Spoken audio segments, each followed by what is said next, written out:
My friends, there's a creepy, very creepy story about what happened to a woman who got stuck in an elevator just a few months ago at the beginning of 2022. I warn you, it's a little bit disturbing, but let's dive into it. Elevator maintenance men returning to work after about a month-long break from a job made a horrific discovery when they opened the cab of a broken lift and found the body of a woman who had been trapped inside since late January and had apparently starved to death.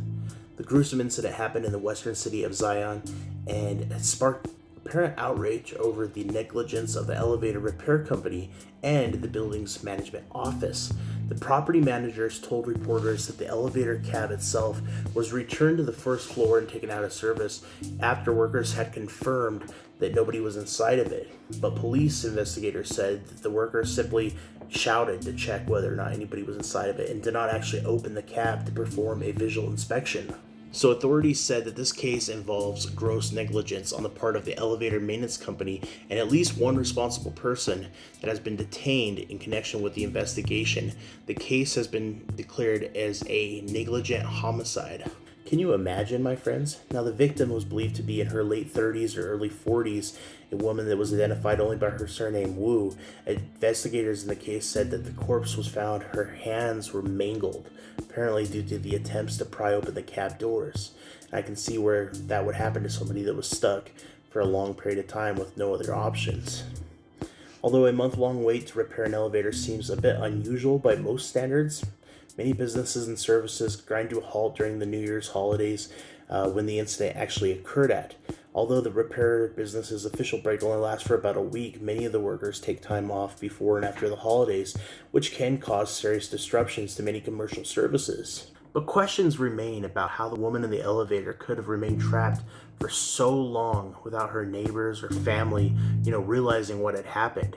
Local media reports portray the victim as somebody that had a history of mental illness and said that her family believed that she had just gotten lost somewhere. They had actually reported a missing report, but not take further steps to determine her whereabouts. And in this day and age, as we know, many missing people just don't get a lot of resources directed at them anyways. So not many actions were actually taken upon somebody that old that went missing.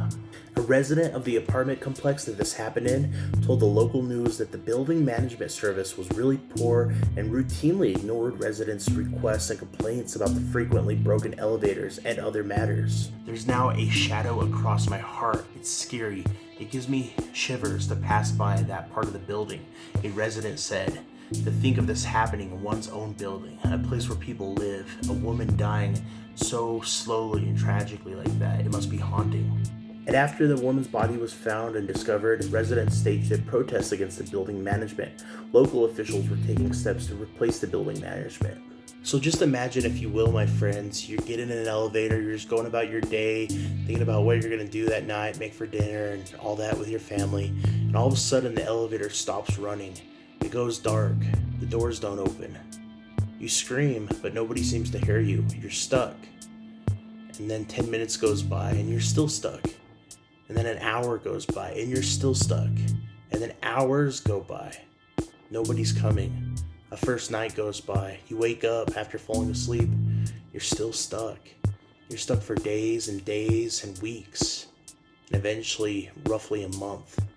But of course, by that time, you're no longer around to understand what's going on.